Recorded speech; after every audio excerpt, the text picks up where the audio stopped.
Por isso eu comecei dizendo: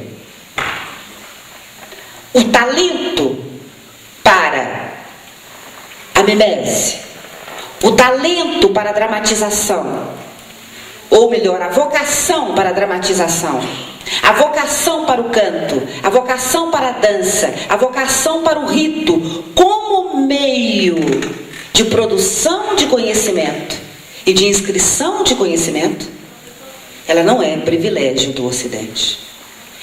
E mais, isso nos permite pensar numa virada epistemológica, né? Ou seja, pensar que a arte, seja como nós entendemos no Ocidente, o teatro, a dança, a pintura, por exemplo, em particular as artes performáticas e as performances em geral, sejam elas, e esse termo aí é interessante de certa forma imantá-lo, porque nós em geral pensamos performance como na ordem da representação do palco. Na verdade, a área da performance, ela é um imenso guarda-chuva, né? O termo nos remete tanto à performance de palco, dança, etc., mas também a atos sociais, a eventos festivos, a ritos, etc. Ou seja, o termo nos remete a toda forma que nos remete, que exige a presença viva de um corpo.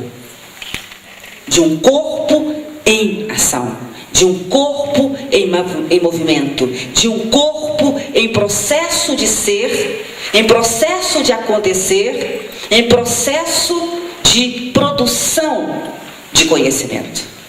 Qualquer que seja esse conhecimento, seja um conhecimento que se quer puramente estético, seja um conhecimento que se quer como mediação com o sagrado, como no caso dos rituais dos congados, seja em alguns atos do cotidiano, por exemplo, né, em que é o corpo em performance que é o lugar da produção.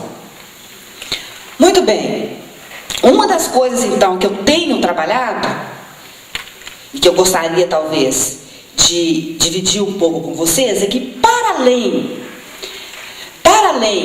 desse aparato, vamos dizer assim, semântico e simbólico dos congados, alguma coisa que nos remete a alguma coisa, há toda uma outra gama de conhecimentos que são transplantados da África para as Américas, via a performance vocal e corporal, e que nos remetem a alguns conceitos filosóficos e algumas maneiras de se pensar o tempo e o espaço.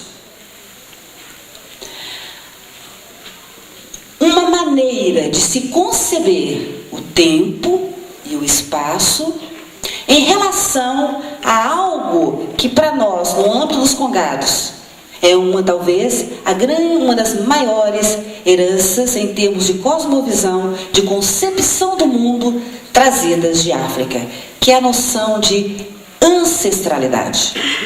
É a celebração dos antepassados, dos ancestres. A esta noção se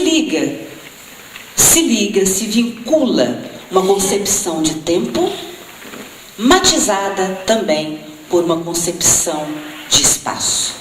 E talvez agora eu vá ler rapidinho, para ver se vai dar tempo de passar, pelo menos, um pouco desta noção que está presente, em geral, em todas as manifestações de matizes africanos no Brasil, mas não só. Isso não é exclusivo de África, isso não é exclusivo das religiões afro-brasileiras. Isso está presente em toda e qualquer lugar onde essa dimensão transplantada de África sobrevive, seja na capoeira, seja na escola de samba, seja nos congados, seja nos candomblés, seja no modo de contar uma história, seja em qualquer que seja. E isso se fecunda, na verdade, não só as religiões e os rituais afro-brasileiros, mas, na verdade, toda a cultura, de certo modo, a cultura brasileira. Muito bem. é a ancestralidade? Essa concepção de ancestralidade